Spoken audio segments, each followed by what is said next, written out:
आप सभी का आपके अपने YouTube channel super concept classes में स्वागत है। और आज की इस वीडियो में हम लोग क्लास 9th मैथ के मॉडल सेट 1 के कंप्लीट सॉल्यूशन को देखने वाले हैं।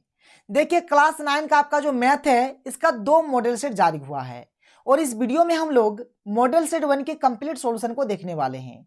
और आपका जो बाद बाकी मॉडल सेट बच जाता है या फिर अभी जिस सब्जेक्ट का मॉडल सेट आया हुआ है, जैसे कि आपका साइंस हो गया, सोशल साइंस हो गया, हिंदी हो गया, इंग्लिश हो गया, हर एक मॉडल सेट का सॉल्यूशन आपको बहुत ही जल्द मिल जाएगा। आपको टेंशन नहीं लेना है, केवल आप लोग हमारे चैनल को सब्सक्राइब कर लीजिए और साथ ही साथ बेल के आइकन को प्रेस कर लीजिए। तो देखिए, आपका जो क्लास 9 का जो मैथ है इसमें कुल मिलाकर 40 क्वेश्चन पूछे जाएंगे, ठीक है।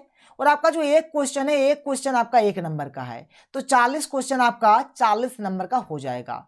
अगर बात करें टाइम का यानी कि समय का, तो कुल मिलाकर यहां पर आपको 1 घंटा 30 मिनट का समय दिया जाएगा, यानी कि 1.5 घंटा का समय आपको यहां पर मिलने वाला है। मान के चलिए कि आप किसी क्वेश्चन का आंसर गलत दे देते हैं तो आपका नंबर नहीं काटा जाएगा। और यहां पर जितना भी क्वेश्चन है, हर एक क्वेश्चन आपका क्या है, ऑब्जेक्टिव टाइप का क्वेश्चन है। मतलब एक क्वेश्चन है और 4 ऑप्शन है और आपको एक ऑप्शन यहां पर चुनना है। क्लियर है? तो चलिए आगे बढ़ते हैं और मॉडल सेट 1 के कंप्लीट सॉल्यूशन को देख लेते हैं।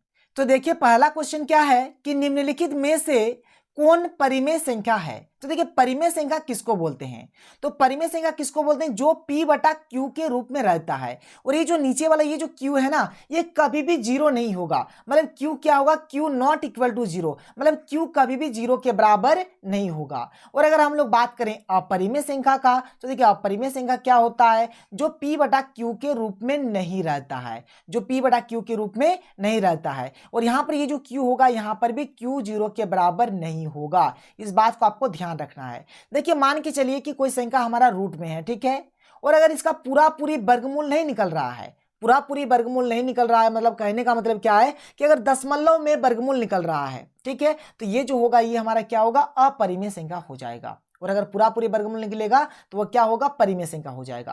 अगर आप यहाँ पर बात करें ऑप्शन का, तो देखिए जो पहला ऑप्शन है क्या है, ऑप्शन नंबर जो ए है क्या है, 3 है। तो 3 को हम लोग लिख सकते हैं 3 बटा 1, और ये देखिए हमारे P बटा Q के रूप में है, मतलब ये जो है ये क्या है, ये हमारे एक परिमेय संख्या है। तो इसका ये जो क्वेश्चन नंबर 1 है, इसका सही आंसर हो जाएगा ये ऑप्शन नंबर ए। क्लियर है?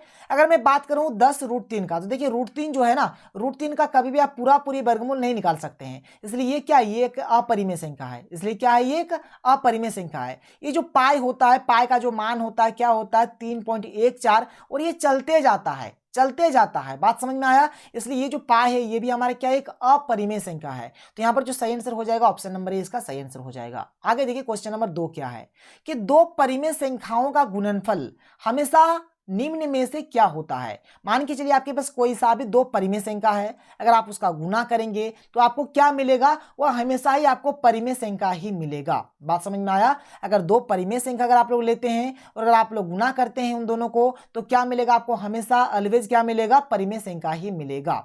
अगर मान के चलिए कि अगर हम लोग 2 अपरिमेय संख्या ले लें, 2 अपरिमेय संख्या ले लें और अगर इसको गुना करें तो क्या होगा, तो देखिए इस केस में क्या होगा, ये यहां पर हमें परिमेय भी मिल सकता है या फिर हमें अपरिमेय भी मिल सकता है। हमें परिमेय संख्या भी मिल सकता है या फिर हमें अपरिमेय संख्या भी मिल सकता है। जैसे देखिए, मान के चलिए अगर हम लोग √3 और √3 अगर ले लेते हैं तो क्या होगा, √3 और √3 गुना करेंगे तो सिर्फ 3 होगा, और ये जो 3 है ये हमारा क्या, एक परिमेय संख्या है, ठीक है। और अगर मान के चलिए हमने ले लिया √3 गुना √2, अब देखिए ये जो √3 है और ये जो √3 है ये दोनों अपरिमेय संख्या है, लेकिन गुना किया तो हमको क्या मिला, परिमेय संख्या। अब यहां पर देखिए ये जो √3 है ये अपरिमेय है, ये जो √2 है ये भी अपरिमेय है, और अगर इन दोनों को गुना कर देंगे तो क्या होगा, √3 दूने 6, और ये जो √6 आया ये भी क्या है, अपरिमेय है। तो देखिए अगर 2 अपरिमेय संख्या का अगर हम लोग गुना करेंगे तो परिमेय भी मिल सकता है और अपरिमेय भी मिल सकता है, लेकिन अगर 2 परिमेय संख्या का अगर हम लोग गुना करेंगे तो हमेशा क्या मिलेगा, परिमेय संख्या ही मिलेगा। तो क्वेश्चन नंबर 2 का जो सही आंसर हो जाएगा ऑप्शन नंबर बी।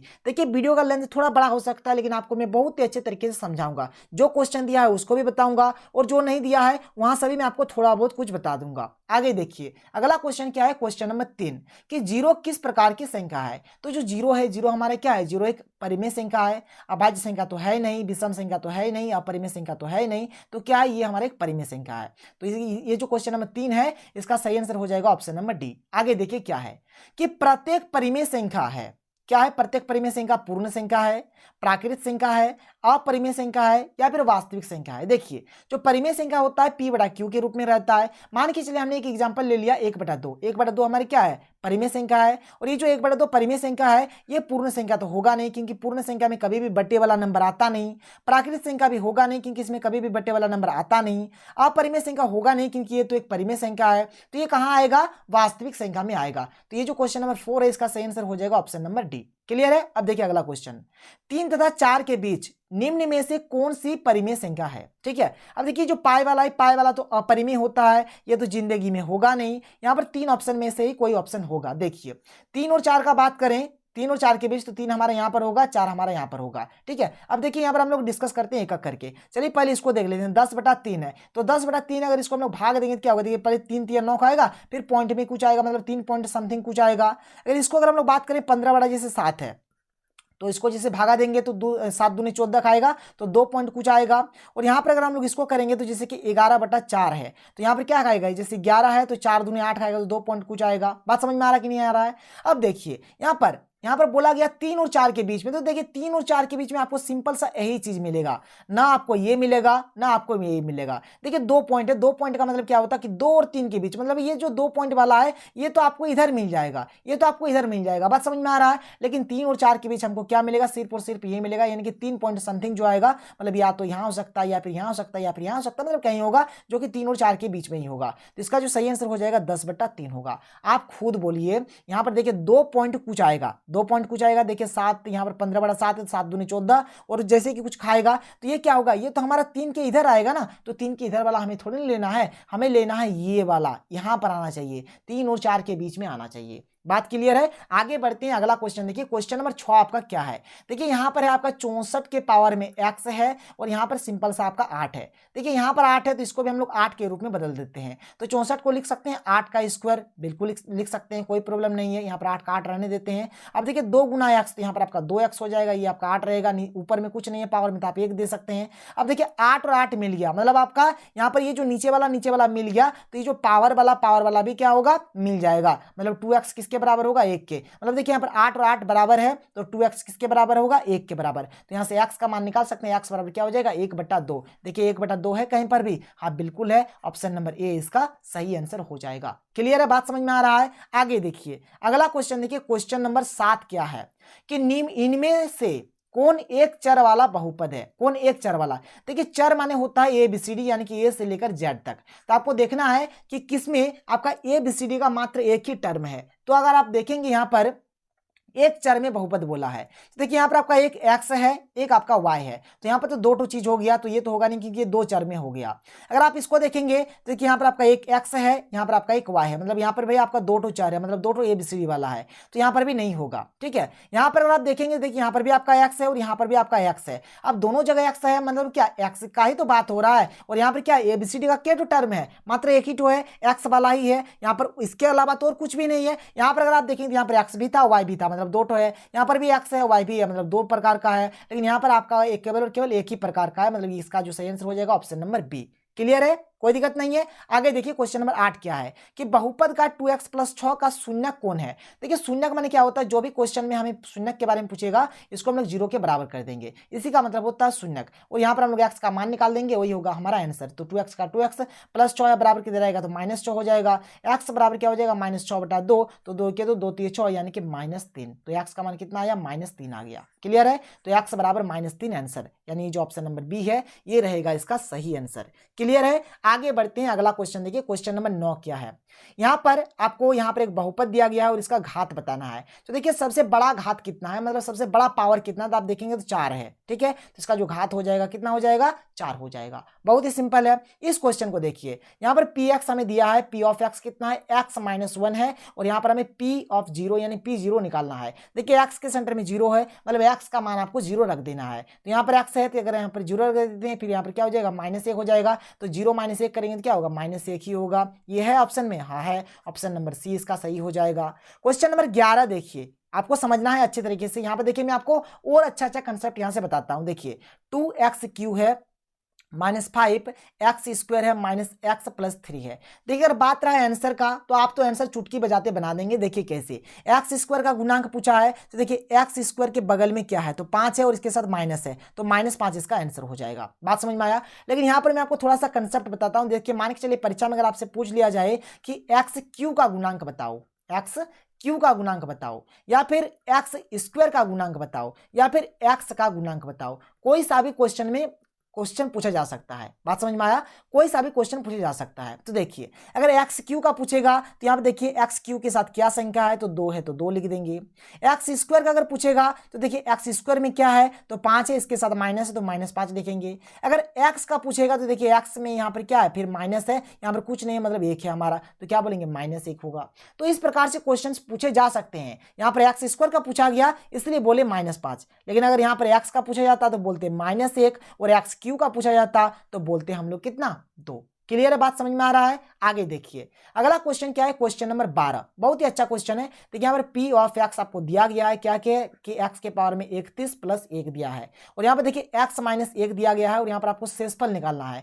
देखिए हम सिंपल सा नियम लगाते हैं, जैसे कि यहाँ पर एक्स माइनस 1 है तो एक्स माइनस 1 बराबर 0 कर दीजिए। तो यहाँ से आप एक्स का मान निकाल लीजिए तो -1 है बराबर किधर आ जाएगा तो क्या हो जाएगा +1 होगा। मतलब एक्स का मान कितना आया 1 आया। तो चलिए यहाँ पर एक्स का मान आप बिठा दीजिए। यहाँ पर एक्स हो तो 1 बिठा देंगे, यहाँ पर भी एक्स है तो यहाँ पर 1 बिठा देंगे तो 1 के माथा में 31 जोड़ 1। 1 के पावर में कुछ भी रहे इसका जो वैल्यू मिलेगा कितना मिलेगा 1 ही मिलेगा। तो देखिए यहाँ पर 1 के माथा में कितना है 31 है यानी कि 31 है तो इसका भी हमें कितना वैल्यू मिलेगा 1 ही मिलेगा, क्योंकि 1 के माथा में कुछ भी हो ना तो इसका जो हमें मान मिलने वाला जो वैल्यू मिलेगा कितना मिलेगा 1 ही मिलेगा। और यहाँ पर देखिए +1 पहले से ही है तो 1 और 1 कितना हो जाएगा 2। तो देखिए यहाँ पर 2 है, हाँ है ऑप्शन नंबर डी, यहाँ पर 2 है तो ये रहेगा इसका सही आंसर। क्लियर है। आगे देखिए क्वेश्चन नंबर 13 क्या है कि निम्न में से कौन सा बहुपद द्विपद है। यहाँ पर देखिए 4 ऑप्शन है, आपको बताना है कि कौन सा आपका द्विपद है, मतलब किसमें आपका 2 ठो पद है। अगर आप यहाँ पर बात करेंगे ऑप्शन नंबर ए, देखिए यहाँ पर 1 पद 2 पद और 1 पद 3 पद, ये तो होगा नहीं। अगर यहाँ पर बात करेंगे तो मात्र यहाँ पर 1 ही पद है, ये भी होगा नहीं। अगर यहाँ पर देखेंगे तो 1 पद 2 पद और ये 1 पद 3 पद, ये भी होगा नहीं। अगर आप यहाँ पर देखेंगे तो 1 पद और ये 1 पद 2 पद, तो इसका जो सही आंसर हो जाएगा ऑप्शन नंबर सी। देखिए क्वेश्चन नंबर 14 क्या है कि x square minus 9x plus 14 का गुणनखंड है। यहाँ पर आपको गुणनखंड निकालना है। देखिए बहुत ही सिंपल होता है गुणनखंड निकालना। क्या है कि एक्स स्क्वायर है -9x है प्लस 14 है। ये जो देखिए क्या करना होता है, यहाँ पर देखिए जो भी संख्या यहाँ पर देख लीजिए 1 है और यहाँ पर 14 है, ये दोनों को गुना करते हैं तो क्या होगा 14 ही आएगा। अभी 14 जो होगा इसको 2 संख्या में तोड़ देंगे, ठीक है।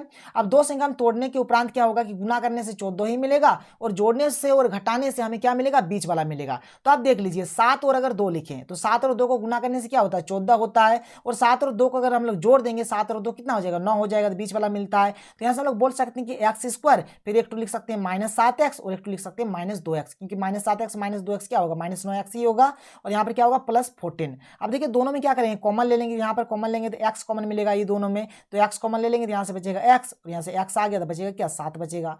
यहाँ से देखिए हमें 2 कॉमन मिलेगा क्योंकि 2 का पड़ा 2 भी है और 14 भी है तो 2 ले लेंगे कॉमन, तो यहाँ से x मिला फिर माइनस प्लस माइनस और 2 सते 14। एक्चुअली में होता है कि ये वाला जो आएगा और ये वाला जो आएगा हमेशा सेम टू सेम आता है। तो यहाँ पर x -7 यहाँ पर भी x -7, तो दोनों में से एक लिख दीजिए कोई प्रॉब्लम नहीं है, और यहाँ पर x और ये -2 तो x -2 हो जाएगा। ठीक है, देखिए कौन सा ऑप्शन है हमारा ऑप्शन नंबर बी इसका सही हो जाएगा। क्लियर है, कोई दिक्कत नहीं है। आगे देखिए अगला क्वेश्चन क्या है क्वेश्चन नंबर 15, जो कि बहुत ही अच्छा क्वेश्चन है। यहाँ पर ये जो यहाँ पर चित्र दिया गया है इसी के अकॉर्डिंग आपको बनाना है। बिंदु बी का निर्देशांक आपको बी ढूंढना है, बी कहाँ पर है आपका, ठीक है। बी देखिए कहाँ है, बी आपका यहाँ पर रहा, ठीक है। देखिए बी के इधर कितना है आपका 2 है और बी के इधर आपका कितना है -5 है। तो पहले आपको x वाला लिखना होगा, तो ये हमारा x वाला है, ये लाइन हमारा x वाला है नहीं, ये हमारा लाइन x वाला होता है। तो x वाला आपको लिखना है, तो x का मान है आपका -5। देखिए पहले x लिखा जाता है फिर y लिखा जाता है, तो x के भी जगह पे आपका कितना है -5, तो पहले हम लोग -5 लिखेंगे, फिर क्या है आपका 2 है तो फिर हम लोग 2 लिखेंगे। आपको ये नहीं करना है कि पहले आप 2 को लिख देंगे फिर आप -5 को, ऐसा नहीं करना है। पहले आपको x वाला का लिखना होगा फिर आपको y वाला का लिखना है। तो ऐसा ऑप्शन है कहीं पर, हाँ ऑप्शन नंबर सी है, तो ऑप्शन नंबर सी इसका सही आंसर हो जाएगा। क्लियर है। आगे देखिए अगला क्वेश्चन क्या है अब हमारे पास, क्वेश्चन नंबर 16 क्या है कि -3, -5 यह किस बिंदु का निर्देशांक है। ठीक है। तो देखिए -3 और -5, तो देखिए ढूंढिए।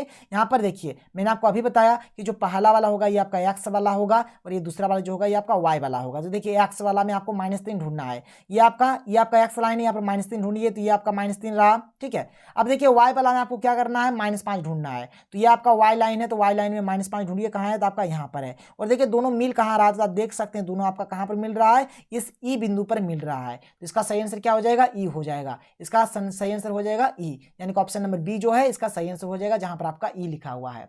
डी का भुज आपको यहां पर लिखना है। तो पहले तो आपको डी को ढूंढना पड़ेगा कि डी आपका है कहां। तो देखिए डी आपका है यहां पर, x में जा रहा है 6, तो क्या लिख देंगे, 6 लिख देंगे। और y में जा रहा है 2, तो यहाँ पर हम लोग क्या लिख देंगे, 2 लिख देंगे। ठीक है। तो देखिए पहला वाला, ये जो पहला वाला होता है इसी को हम लोग बोलते हैं भुज, और ये जो दूसरा वाला होगा इसको हम लोग बोलते हैं कोटि। क्लियर है। तो यहाँ पर हमें भुज पूछा गया है, तो भुज हो जाएगा इसका 6, यानी कि ऑप्शन नंबर ए। क्लियर है। तो ये बहुत ही सिंपल है, कितनी आसानी से आप बना सकते हैं। आगे देखिए अगला क्वेश्चन क्या है, क्वेश्चन नंबर 18 कि बिंदु एच की कोटि, पहले तो आपको एच ढूंढना पड़ेगा। एच आपका ये रहा। ठीक है। x में कितना जा रहा है, तो x में जा रहा है आपका -5, तो यहाँ पर -5 लिखेंगे। फिर y में कितना जा रहा है, यहाँ पर -3, तो यहाँ पर हम लोग क्या करेंगे, -3 लिखेंगे।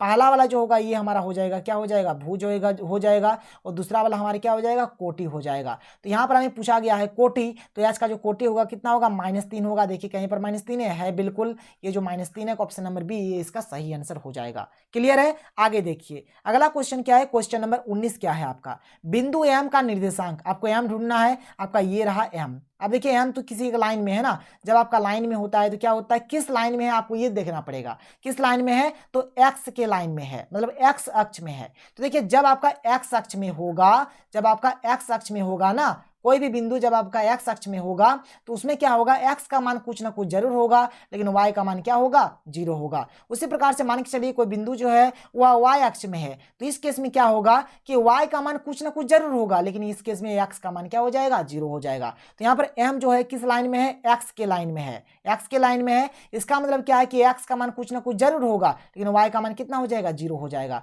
और यहाँ पर देखिए x का मान आपको दिया गया है -3, तो ये क्या हो जाएगा, -3, 0। ऐसा है एक भी ऑप्शन, बिल्कुल है। तो ये जो ऑप्शन नंबर बी होगा ये इसका सही आंसर होगा। आगे देखिए क्वेश्चन नंबर 20 क्या है कि x अक्ष और y अक्ष के कटान बिंदु को क्या कहते हैं। देखिए ये आपका x अक्ष रहा, ये आपका y अक्ष रहा, ये जहां पर कट रहा है, मतलब जहां पर प्रतिच्छेद कर रहे हैं, यहाँ पर जहां पर कटान हो रहा है, यहाँ पर ये जो कटान बिंदु है इस बिंदु को बोलते हैं मूल बिंदु। तो इसका सही आंसर हो जाएगा ऑप्शन नंबर डी। क्लियर है। आगे देखिए अगला क्वेश्चन क्या है, क्वेश्चन नंबर 21 यानी कि 21, यदि 2,0 रेखिक समीकरण 2x + 3y = k का एक हल है तो k का मान है। देखिए बहुत ही सिंपल है, जैसे यहाँ पर 2,0 दिया गया है। ठीक है। ये जो पहला वाला होता है ये हमारा x होता है, ये जो दूसरा वाला होता है ये हमारा y होता है, और यहाँ पर हमें दिया गया है 2x + 3y = k। क्लियर है। आगे देखिए 2 का 2, और ये जो x है, x का मान यहाँ पे दिया गया है हमको 2, तो यहाँ पे 2 लिख देंगे। जोड़ 3 का 3, और y का मान हमें दिया गया है कितना, 0, तो यहाँ पे 0 लिख देंगे बराबर k। आगे देखिए तो क्या हो जाएगा, 2 दूनी 4, जोड़ 3 गुना 0 तो 0 ही होगा बराबर k। तो यहाँ पे देखिए 4 और 0 को जोड़ेंगे तो 4 ही होगा, यानी 4 बराबर k। तो बोल सकते हैं k का मान कितना आया, 4 आया। तो यहाँ पर ये जो ऑप्शन नंबर ए है ये होगा इसका सही आंसर। क्लियर है। आगे देखिए 2 चर वाले रेखिक समीकरण का मानक रूप है। देखिए 2 चर वाले जो रेखिक समीकरण होता है उसको हम लोग कैसे लिखते हैं, तो ऐसे लिखते हैं ax + by + c = 0। इस प्रकार से लिखा जाता है, इस प्रकार से ये लिखा जाता है, ax + by + c = 0। आगे देखिए अगला क्वेश्चन क्या है, क्वेश्चन नंबर 23 कि 2 चर वाले रेखिक समीकरण का ग्राफ प्रदर्शित करता है। तो ये जो ग्राफ होता है ये हमेशा एक सरल रेखा होता है, एक सरल रेखा में इसके ग्राफ को हम लोग ड्रॉ करते हैं, मतलब एक सीधा लाइन होता है जिसको हम लोग बोलेंगे तो। ठीक है। आगे देखिए अगला क्वेश्चन क्या है, क्वेश्चन नंबर 24 आपके पास क्या है, यहाँ पर आपको x का मान दिया है, y का मान दिया है, और बोला जा रहा है कि कौन वाला आपका हल होगा। यहाँ पर क्या करना होगा, आपको एक एक करके चेक करना पड़ेगा। x का मान आपका 5 है, y का मान आपका 2 है। तो चलिए सबसे पहले ऑप्शन नंबर ए को चेक करते हैं, क्या है, x + 2y = 7। क्लियर है। ये हमारा LHS होगा, ये हमारा RHS होगा। तो चलिए सबसे पहले हम लोग क्या करते हैं, इधर वाले पार्ट को लेकर चलते हैं, क्या है, x + 2y। तो x का मान तो 5 हो गया, 2 का 2, और y का मान कितना है, 2 है, तो लिख देंगे 2। तो 5 जोड़ 2 गुना 2 तो 4 हो जाएगा, 5 और 4 9। देखिए ये वाला और ये वाला आपका बराबर आया, नहीं आया, तो ये ऑप्शन नहीं होगा। बी नंबर को चेक करते हैं, क्या है, 5x है, तो 5 का 5 और x का मान कितना है, 5 है, तो 5 लिख देंगे। जोड़ यहाँ पर 2 का 2 और y का मान कितना, 2 ही है, तो 2 गुना 2 कर देंगे। तो 5 × 5 = 25 और 2 गुना 2 4, तो 25 और 4 29। अब देखिए यहाँ 29 है, यहाँ 7 है, दोनों बराबर आया, नहीं आया, तो ये भी आपका नहीं होगा। सी नंबर चेक करते हैं, क्या है, x प्लस वाई बराबर 7 है। देखिए यहाँ पर x का मान 5 है और y का मान 2 है, तो 5 और 2 जोड़ेंगे तो कितना हो जाएगा 7। देखिए यहाँ पर भी 7 और यहाँ पर भी 7 मिल गया, मतलब इसका जो सही आंसर हो जाएगा ऑप्शन नंबर सी इसका सही आंसर हो जाएगा। क्लियर है, बात समझ में आ रहा है। देखिए कितना सिंपल है क्वेश्चन, आप आसानी से बना सकते हैं। आगे देखिए अगला क्वेश्चन देखते हैं, क्वेश्चन नंबर 25 क्या है आपके पास। क्वेश्चन नंबर 25 क्या है यहाँ पर कि 2x प्लस 3y बराबर 12 दिया गया है और 4 ऑप्शन में से हमारा एक ऑप्शन सही होगा। तो चलिए पहला ऑप्शन चेक करते हैं, क्या 2,3 है। देखिए पहला वाला जो होता है ये x का मान होता है, दूसरा वाला जो होता है ये y का मान होता है। ठीक है, चलिए बैठाते हैं और बनाते हैं। तो देखिए यहाँ पर 2 का 2, x का मान आपका 2 है तो यहाँ पर क्या होगा, गुने 2 हो जाएगा जोड़, 3 का 3, y का मान भी आपका 3 है तो 3 लिखेंगे, फिर 2 गुना 2 4 और यहाँ पर 3 3 9, तो 4 और 9 13। देखिए यहाँ पर ये 13 है और ये 12 है, दोनों मिला नहीं मिला तो ये तो नहीं होगा, ऑप्शन नंबर ए तो नहीं होगा। बी को चेक करें, देखिए यहाँ पर पहला वाला आपका x है, दूसरा वाला आपका y है, मतलब x का मान 3 है और y का मान 2 है। देखिए यहाँ पर आपको ये जो चीज दिया गया इसी के ऊपर वर्क करेंगे। 2 का 2, x का मान कितना है 3 है तो 3 लिख देते हैं जोड़, यहाँ पर देखिए y, यहाँ पर क्या है 3y है तो 3 का 3 और y का मान कितना आपका 2 है तो 2 लिख देंगे, तो क्या हो गया है 2 3 6 जोड़ 3 दूने 6, तो 6 और 6 कितना हो गया 12। देखिए यहाँ पर भी 12 है और यहाँ पर भी 12 है, मतलब ये जो ऑप्शन नंबर बी है ये ऑप्शन नंबर बी इसका सही आंसर हो जाएगा। बात क्लियर है। देखिए बहुत ही सिंपल है, केवल आपको समझना है। अगर आप समझ गए हैं तो आप एकदम आसानी से हर एक क्वेश्चन को बना सकते हैं। और देखिए यहाँ पर बहुत सारे क्वेश्चन को आपको ऑप्शन के द्वारा ही बनाना पड़ेगा, नहीं तो कोई आपके पास चारा नहीं, आप बना ही नहीं सकते क्वेश्चन को। ठीक है, आगे देखिए अगला क्वेश्चन क्या है, क्वेश्चन नंबर अब है हमारे पास 26 क्या है क्वेश्चन नंबर, देख लीजिए क्वेश्चन नंबर 26। यहाँ पर एक हमें दिया गया है पॉइंट, यानी कि एक बिंदु दिया गया, ये हमारा x हो गया और ये हमारा y हो गया। क्लियर है, यहाँ पर हमें k का मान निकालना है। x प्लस वाई बराबर क्या है k है, तो x का मान 2 है y का मान 3 है, तो 2 जोड़ क्या करेंगे 3 बराबर k, तो 2 और 3 5, यानी k का जो मान आया कितना आया 5 आया, यानी ऑप्शन नंबर डी इसका सही होगा। ये तो एकदम हलवा क्वेश्चन है, मतलब क्वेश्चन में दम ही नहीं है यहाँ पर इस क्वेश्चन में, क्वेश्चन नंबर 26 में। आगे देखिए अगला क्वेश्चन क्या है, क्वेश्चन नंबर 27 आपके पास क्या है कि रेखिक समीकरण, यहाँ पर एक रेखिक समीकरण दिया गया है का आलेख x अक्ष के किस बिंदु पर प्रतिच्छेद करेगा। देखिए यहाँ पर x अक्ष का बात हो रहा है, मैं आपको बार बार बताता हूं कि जब x अक्ष का बात होगा तो x का मान कुछ ना कुछ जरूर होगा, लेकिन y का मान क्या हो जाएगा 0 हो जाएगा। तो देखिए कौन कौन से ऑप्शन में y का मान 0 है, तो देखिए इस ऑप्शन में y का मान 0 है, इस ऑप्शन में y का मान 0 है, यहाँ पर y का मान 0 नहीं है, यहाँ पर भी 0 नहीं है, इसका मतलब ये तो कभी भी नहीं होगा और ये भी कभी भी नहीं होगा, तो होगा तो ये होगा या फिर ये होगा। चलिए एक करके चेक करते हैं। पहले ऑप्शन को चेक करते हैं। पहले तो देखिए यहाँ पर पहले में दिया गया है 4x प्लस 3y बराबर 12। ठीक है, तो यहाँ पर हम लिख सकते हैं 4x प्लस 3y। तो ये जो पहला वाला ये हमारा x है और ये दूसरा वाला क्या है y है। x का मान 4, y का मान 0, तो 4 का 4, x के जगह पे 4 लिखेंगे, 3 का 3 और y के जगह पे 0, तो 4 4 आपका 16 हो गया और 3 गुना 0 करेंगे तो 0, तो 16 और 0 को जोड़ेंगे तो 16। देखिए ये 16 है और ये 12 है, मिला नहीं मिला ये तो जिंदगी में नहीं होगा। ऑप्शन नंबर सी चेक कर लेते हैं, ये x का मान 3 और y का मान 0, तो देखिए क्या हो जाएगा 4x प्लस 3y है, तो 4 का 4, x का मान 3 है तो 3 लिख देंगे और यहाँ पर 3 का 3 और y का मान कितना है 0 है तो 0 लिख देंगे, तो 4 3 12 जोड़ 0, तो यहाँ से विधि में देखिए 12 आया और ये भी आपका 12 है, मतलब इसका जो सही आंसर हो जाएगा ऑप्शन नंबर सी इसका सही हो जाएगा। क्लियर है, देखिए कितना सिंपल है, समझ में आ रहा है। आगे देखिए, अब आगे डिस्कस करते हैं। अगला क्वेश्चन है क्वेश्चन नंबर 28। ठीक है, यहाँ पर देखिए दो कोण होता है, एक होता है पूरक कोण। पूरक कोण किसको बोलेंगे, जब दो कोण का योग कितना हो 90 डिग्री, तो इसको बोलेंगे पूरक कोण। एक होता है समपूरक कोण, समपूरक कोण। अब ये समपूरक कोण हम लोग किसको बोलेंगे, तो देखिए जब क्या हो कि दो कोण का योग कितना हो जाए 180 डिग्री हो जाए, तो इसको हम लोग बोलते हैं समपूरक कोण। बात क्लियर है, बात समझ में आ रहा है कि नहीं आ रहा है। देखिए बात एकदम सिंपल है, एकदम समझना है आपको। पूरक कोण का जब बात होगा इसका मतलब क्या होगा कि दो कोण का योग कितना होगा 90 डिग्री, और संपूरक कोण का जब बात होता है तो दो कोण का योग 180 डिग्री। ठीक है, देखिए आपको बहुत ही अच्छे तरीके से समझना है। देखिए क्या है, यहाँ पर 60 डिग्री का पूरक कोण पूछा गया है, तो जब भी पूरक कोण पूछेगा ना, यहाँ पर जो भी कोण दिया रहेगा आप क्या करिए 90 लिखिए, और यहाँ पर जो भी चीज दिया रहेगा उसको आप घटा दीजिए। तो यहाँ पर 60 डिग्री आप घटा दीजिए, तो 90 में 60 जाएगा तो कितना बचेगा, यहाँ पर आपका 30 बचेगा, तो इसका सही आंसर हो जाएगा ऑप्शन नंबर ए, यानी कि 30 डिग्री। क्लियर है, आगे देखिए। तो देखिए क्वेश्चन नंबर 29 क्या है कि वह कोण जो 90 डिग्री से अधिक तथा 180 डिग्री से कम हो कहलाता है। तो देखिए जो कोण 90 डिग्री से अधिक होता है उसे हम लोग अधिक कोण कहते हैं। बात समझ में आया, इसका जो सही आंसर हो जाएगा ऑप्शन नंबर सी। देखिए अगर बात सिंपल है, आपको थोड़ा सा समझना है कि जिस कोण का माप आपका 90 डिग्री हो उसे हम लोग बोलेंगे समकोण। ठीक है, जिस कोण का माप आपका 90 डिग्री से कम हो, 90 डिग्री से कम हो तो उसे हम लोग बोलेंगे न्यून कोण, और जिस कोण का माप आपका 90 डिग्री से अधिक हो उसे हम लोग बोलेंगे अधिक कोण। क्लियर है? आगे देखिए अगला क्वेश्चन, देखिए क्वेश्चन नंबर 30, जो कि बहुत ही अच्छा क्वेश्चन है। क्या है कि उस कोण की माप क्या है जो अपने पूरक कोण के आधे से 30 डिग्री अधिक हो। देखिए यहाँ पर पूरक कोण का बात हो रहा है, किस कोण का? पूरक कोण का। यहाँ पर हमें दो कोण लेना है, जिससे कि हम सभी को पता है कि दो कोण रहेगा, एक कोण ए रहेगा, एक कोण बी रहेगा, और इन दोनों का योग कितना हो जाएगा? 90 डिग्री। ये होता है पूरक कोण का मतलब डेफिनेशन। तो यहाँ पर हम लोग क्या करते हैं, एक कोण हम लोग ए ले लेते हैं, आप कोई सा भी ले सकते हैं, ठीक है। और दूसरा कोण क्या हो जाएगा? देखिए जो पहला कोण है वह क्या है, क्या बोला जा रहा है? जो अपने पूरक कोण के आधे से 30 डिग्री अधिक है। अब इसका पूरक कोण, इसका आधा करिए पहले, तो आधा कर देने से a/2 हो जाएगा।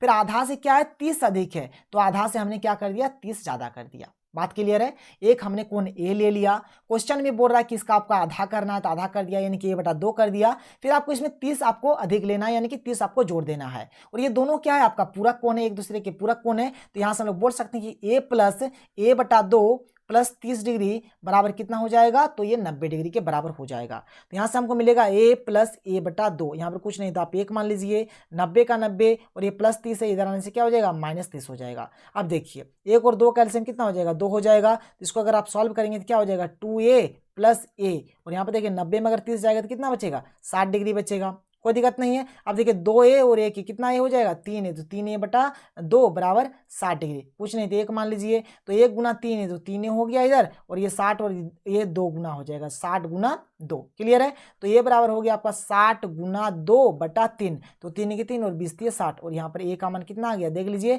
20 दूने 40, तो 40 आपका हो जाएगा आंसर। क्लियर है? इसका सही आंसर हो जाएगा 40। बात समझ में आ रहा है कि नहीं आ रहा है? देखिए बहुत ही सिंपल है, आप ऐसे भी देख सकते हैं। मान के चलिए एक कोण अगर आपका 40 है, ठीक है, आप इसका आधा करिए, तो आधा करने से कितना होगा? 20 होगा, ठीक है।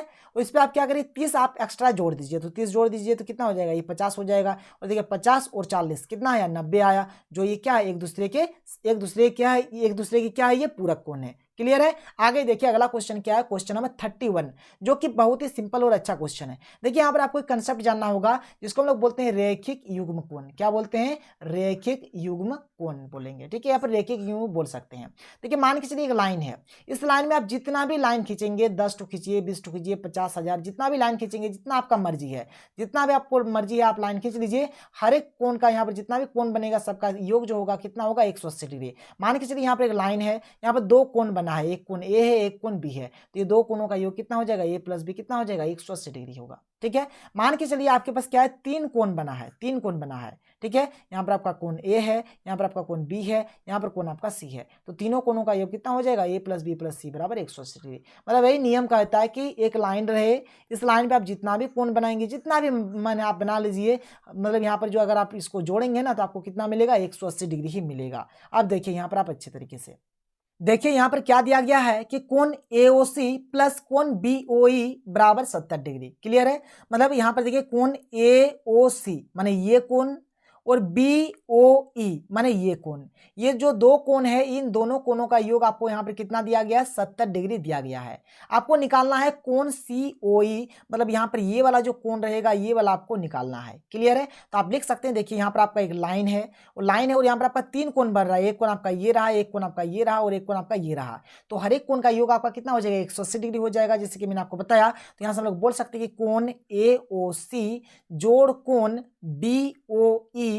जोड़ कोण COE बराबर 180 डिग्री। क्लियर है? अब ये जो दो कोण है, ये दोनों कोणों का योग कितना? 70 डिग्री है, तो 70 डिग्री लिख देंगे, जोड़ कोण COE लिख देंगे, बराबर क्या हो जाएगा? 180 डिग्री हो जाएगा। फिर कोण COE अगर हम लोग निकालेंगे तो 180 इधर रहने देते हैं, प्लस 70 है, बराबर के इधर आने से क्या हो जाएगा? यहाँ पर आपका -70 हो जाएगा। तो 180 में अगर 70 जाता तो बचता कितना? 110 डिग्री। तो इसका जो सही आंसर हो जाएगा ऑप्शन नंबर बी इसका सही हो जाएगा। देखिए बहुत ही सिंपल क्वेश्चन था, बस आपको थोड़ा सा समझना है। आगे देखिए क्वेश्चन नंबर 32 क्या है, यह भी बहुत ही सिंपल क्वेश्चन है। यहाँ पर x + y आपको निकालना है। तो देखिए यहाँ पर मैंने आपको बताया कि जैसे मान के चलिए आपके पास एक लाइन है, तो यहाँ पर जैसे यहाँ पर भी एक डंडी दिया हुआ है, तो यहाँ पर आपका एक कोण बन रहा है, यहाँ पर आपका एक कोण बनेगा, तो ये दो कोणों का योग कितना हो जाएगा? 180 हो जाएगा। तो यहाँ पर अगर यहाँ से यहाँ तक अगर ये 50 है, तो यहाँ से यहाँ तक कितना हो जाएगा? 130 हो जाएगा। तब नहीं 180 होगा, 50 और 130 मिलकर ही तो 180 होगा। अब देखिए यहाँ पर ये जो कोण होगा, मतलब एक्चुअल में होता क्या है, यहाँ पर मान के चलिए इस प्रकार से रहे, तो ये वाला जो कोण होगा यहाँ पर भी उतना ही होगा। मान के चलिए अगर ये 5 डिग्री है, तो ये भी हमारा कितना होगा? 5 डिग्री होगा। मतलब अगर ये x है, तो ये भी हमारा क्या होगा? x ही होगा, जिसको हम लोग बोलते हैं शीर्षाभिमुख कोण। क्या बोलते हैं? शीर्षाभिमुख शीर्षाभिमुख कोण। तो आप देखिए जैसे यहाँ पर आपका 130 है तो ये जो x है ये भी आपका कितना हो जाएगा 130 ही हो जाएगा। उसी प्रकार से यहाँ पर जैसे आपका 130 है तो ये जो y है आपका ये भी कितना हो जाएगा 130 ही हो जाएगा। कहाँ से? तो शीर्षाभिमुख कोण से, मतलब x का मान आपका आया 130 और y का भी मान कितना आया 130 आया। आपको निकालना है x प्लस y यानी कि 130 डिग्री प्लस 130 डिग्री, तो 130 130 कितना हो जाएगा 260, यानी ये जो ऑप्शन नंबर डी है ये होगा इसका सही आंसर। आगे देखिए क्वेश्चन नंबर 33 क्या है आपके पास कि त्रिभुज के तीनों कोणों का योग कितना होता है। ये तो सिंपल क्वेश्चन है, ये तो सभी बच्चे जानते हैं कि त्रिभुज के तीनों कोणों का योग कितना होता है 180 डिग्री होता है। आगे देखिए क्वेश्चन नंबर 34 क्या है कि किसी त्रिभुज में अधिक से अधिक कितने समकोण हो सकते हैं। देखिए जैसे कि अगर बात करें तो त्रिभुज के तीनों कोणों का योग कितना होता है 180 डिग्री होता है। मतलब अगर एक्चुअल में देखा जाए तो जो त्रिभुज होगा, त्रिभुज में हमारा 3 ठो कोण होगा, कितना होगा 3 कोण होगा। तो अगर किसी भी त्रिभुज में अगर हम लोग 3 कोण बनाते हैं तो अगर एक्चुअल में देखा जाए, अगर हम बात करें यहाँ पर कि एक त्रिभुज में अधिक से अधिक कितने समकोण होंगे, तो देखिए यहाँ पर अगर हम लोग इस प्रकार से त्रिभुज बना देते हैं, मान के चलिए ये हमारा समकोण है, मतलब ये तो 90 डिग्री होगा। अब देखिए समकोण माने होता है 90 डिग्री। अगर मान के चलिए अगर हम लोग इसको 90 डिग्री बना देते हैं तो देखिए 90 90 180 तो हो जाएगा, लेकिन यहाँ पर आप क्या दीजिएगा, यहाँ पर भी तो कुछ आपको देना पड़ेगा। इससे हम लोग यहाँ पर 0 डिग्री थोड़ा दे सकते हैं। इसलिए एक्चुअल में क्या होता है कि जो हमारा कोई सा भी अगर त्रिभुज रहे उसमें हमारे कितने समकोण होते हैं, तो एक ही समकोण होते हैं। तो 34 का जो सही आंसर हो जाएगा ऑप्शन नंबर सी। आगे देखिए अगला क्वेश्चन आपका क्या है, क्वेश्चन नंबर 35। क्वेश्चन नंबर 35 जो कि बहुत ही अच्छा क्वेश्चन है, सर्वांगसम का है। देखिए सर्वांगसम का जो रूल होता है यहाँ पर 4 चीज होता है। क्या क्या होता है, एक एस एस एस होता है, एक हमारा ए बीच में रहता है, दोनों एस साइड में रहता है, एक हमारा एस बीच में रहता है, दोनों ए साइड में रहता है, फिर एक होता है आर एच एस। ये होता है सर्वांगसम का रूल। ठीक है, खैर इसको कभी हम लोग और डिस्कस करेंगे, लेकिन अभी हमें क्वेश्चंस को बनाना है। देखिए इसको ट्रिकी कंसेप्ट से समझते हैं। जैसे यहाँ पर ए बी है, क्यू आर है, तो यहाँ पर हम लोग क्या करते हैं त्रिभुज बनाते हैं। यहाँ पर हमने ए बी ले लिया और यहाँ पर ये हमने क्यू आर ले लिया। क्लियर है? तो देखिए ये हमारा हो गया ए बी और ये हो गया हमारा क्यू आर। तो बचा यहाँ पर पी, तो यहाँ पर पी लिख देते हैं और यहाँ पर से हम लोग एक त्रिभुज बना लेते हैं कुछ इस प्रकार से। यहाँ पर हम लोग लिख देते हैं सी और यहाँ से हम लोग कुछ इस प्रकार से एक त्रिभुज बना लेते हैं। क्लियर है? इसको थोड़ा अच्छे तरीके से बना लेते हैं। अब इस बात को आप देखिए यहाँ पर अच्छे तरीके से क्या है कि जो ए बी है वह क्यू आर के बराबर है, मतलब ये जो ए बी है और ये क्यू आर आपस में बराबर है। फिर जो ये जो बी सी है यह पी आर के बराबर है। देखिए बी सी आपका ये रहा और ये आपका पी आर के बराबर है। जो आपका सी ए है ये आपका पी क्यू के बराबर है, जो सी ए है ये आपका पी क्यू के बराबर है। आपको बताना है कि कौन वाला ऑप्शन आपका सही होगा। देखिए मान के चलिए कि अगर आप इस ऑप्शन को देखेंगे तो पहले आपका ए है, बी है, सी है, तो चलिए पहले ए लिखेंगे, बी लिखेंगे, सी लिखेंगे। मतलब पहले हमने इसको लिखा, फिर इसको लिखा, फिर इसको लिखा। तो ए बी सी इसका जो क्रम है, पहले इसको लिखा, फिर इसको लिखा, फिर इसको लिखा। तो यहाँ पर भी वही करना होगा, पहले इसको लिखेंगे, फिर इसको लिखेंगे, फिर इसको लिखेंगे। माने पहले क्यू लिखेंगे, फिर आर लिखेंगे, फिर पी लिखेंगे। तो देखिए यहाँ पर ऐसा ऑप्शन में है नहीं है, तो ये नहीं होगा आंसर। इसको देखिए पहले सी है, बी है, ए है, तो चलिए देख लेते हैं पहले सी फिर बी फिर ए। तो सी देखिए कहां पर है आपका, सी आपका यहां पर है, तो पहले आपको पी लिखना पड़ेगा, तो चलिए पी लिख देते हैं। फिर बी, तो बी आपका क्या है, बी वाला है आपका आर, तो यहां पर आपको आर लिखना पड़ेगा। फिर आपको लिखना है क्यू, तो पी आर क्यू, यहां पर आपका पी आर क्यू है नहीं है, तो ये भी आपका नहीं होगा। अगर इसको चेक करेंगे तो देखिए यहां पर बी ए सी लिखा हुआ है, मतलब पहले बी है, फिर ए है, फिर सी है। तो देखिए पहले बी, बी माने यहां पर आर लिख देते हैं, फिर आपका ए यानी क्यू और सी यानी कि पी, तो यहाँ पर हो जाएगा आर क्यू पी। यहाँ पर आर क्यू पी दिया हुआ है, नहीं है तो नहीं होगा। तो एक्चुअल में इसका जो आंसर हो जाएगा क्या हो जाएगा, उपरोक्त में से कोई नहीं, उपरोक्त में से कोई नहीं। देखिए अगर इस प्रकार से रहता तो ये होना चाहिए था, मतलब ये इस प्रकार से होना चाहिए था, ऐसा होता तब भी बोलते चलो भाई जो ऑप्शन इस प्रकार से होगा वही सही हो जाएगा। या फिर ये ऐसा हो सकता था, ठीक है, या फिर ये जो होने वाला है ये ऐसा हो सकता था। आपको ये सब बात समझना होगा, मतलब यहाँ पर ये हो सकता था, ये हो सकता था, ये हो सकता था, लेकिन ऐसा एको भी नहीं है। तो यहाँ पर जो सही आंसर हो जाएगा ऑप्शन नंबर सी इसका सही आंसर हो जाएगा। आगे देखिए क्वेश्चन नंबर 36 क्या है, यानी कि 36 क्या है कि निम्नलिखित में से कौन त्रिभुज के सर्वांगसम की एक कसौटी नहीं है। मैंने आपको क्या बताया कि तीनों एस हो सकता है, बीच में आपका एस होगा, दोनों साइड में आपका ए होगा, या फिर बीच में आपका ए होगा, दोनों साइड में एस होगा। ठीक है, ये सर्वांगसमता का कसौटी है, लेकिन ये जो एस एस ए है ये कसौटी नहीं है, तो इसका जो सही आंसर हो जाएगा ऑप्शन नंबर सी हो जाएगा। आगे देखिए दो त्रिभुज सर्वांगसम होते हैं यदि इन त्रिभुजों के दो कोणों के युग्म बराबर हो तथा वह भुजा जिस पर दोनों कोण बन रहे हैं बराबर हो, तो किस प्रकार सर्वांगसम होंगे। देखिए यहाँ पर दो कोण का बात हो रहा है और एक भुजा का बात हो रहा है। तो दो कोण का बात होने का मतलब है कि दोनों कोण हमारा साइड में रहेगा और भुजा हमारा बीच में रहेगा, यानी कि ASA कौन वाला है, तो ये जो ऑप्शन नंबर ए है ये रहेगा इसका सही आंसर। आगे देखिए क्वेश्चन नंबर 38 क्या है कि समबाहु त्रिभुज का प्रत्येक कोण होता है। तो जो समबाहु त्रिभुज होता है इसमें जो कोण होते हैं, जो भुजा होते हैं, वो सेम टू सेम होते हैं। इसलिए यहाँ पर देखिए जैसे कि अभी मैंने आपको बताया कि त्रिभुज के तीनों कोणों का योग 180 होता है। तो जो समकोण त्रिभुज होता है ना, समकोण त्रिभुज में ये भी कोण आपका 60 डिग्री का होगा, ये भी 60 डिग्री का होगा, ये भी 60 डिग्री का होगा। तो इसका जो सही आंसर हो जाएगा ऑप्शन नंबर ए यानी कि 60 डिग्री। आगे देखिए क्वेश्चन नंबर 39 क्या है, यदि एक त्रिभुज की तीन भुजाएं दूसरे त्रिभुज की तीन भुजाओं के बराबर हो तो दोनों त्रिभुज सर्वांग होते हैं। देखिए यहाँ तीनों भुजा का बात हो रहा है, मतलब तीन भुजा रहेगा, इसका मतलब क्या है, ऐसे यानी कि साइड साइड साइड यानी कि भुजा भुजा भुजा, तो इस नियम से होगा। तो इसका सही आंसर हो जाएगा ऑप्शन नंबर ए। आगे देखिए जो कि हमारा लास्ट क्वेश्चन है क्या है, कुछ इस प्रकार से दिया गया है। देखिए अगर मैं बात करूं यहाँ से लेकर यहाँ तक, देखिए यहाँ से लेकर हम लोग यहाँ तक अगर बात करें तो यहाँ पर थोड़ा मैं अच्छे तरीके से चित्र को बनाने का कोशिश करता हूँ, ठीक है। यहाँ से लेकर यहाँ तक ये हमको एक हमें यहाँ पर त्रिभुज दिया गया है जो कि क्या है, एक समकोण त्रिभुज है, जो क्या है, एक समकोण त्रिभुज। और समकोण त्रिभुज में ये वाला जो होता है ये हमको बोलते हैं कर्ण, जिसको हम लोग इंग्लिश से बोलेंगे हाइपोटेनस, जिसको हम लोग बोलते हैं शॉर्टकट में एच। क्लियर है। अगर आप इस त्रिभुज को देखेंगे तो देखिए यहाँ पर भी आपको वही चीज देखने को मिल रहा होगा। अगर यहाँ पर से लेकर यहाँ तक अगर देखें तो ये रहा कर्ण, ठीक है। मतलब यहाँ पर कर्ण दिख रहा है यानी कि हाइपोटेनस दिख रहा है। तो यहाँ से हम लोग बोल सकते हैं, क्या बोल सकते हैं कि यहाँ पर ये जो रूल है, कौन सा रूल यूज किया गया है, हाइपोटेनस वाला। तो यहाँ पर देखिए जो एच होता है इसी को बोलते हैं हाइपोटेनस, यानी कि यहाँ पर RHS नियम का, यहाँ पर RHS नियम को लागू किया गया है। तो बस ये था हमारा आज का लेक्चर। शायद आप लोग हर एक क्वेश्चन को अच्छी तरीके से समझ पाए होंगे। देखिए किसी भी प्रकार का कोई भी डाउट होता है, कुछ पूछना है तो आप लोग नीचे कमेंट सेक्शन में कमेंट करके पूछ सकते हैं। तो मिलते हैं अगले वीडियो में। थैंक यू, जय हिंद।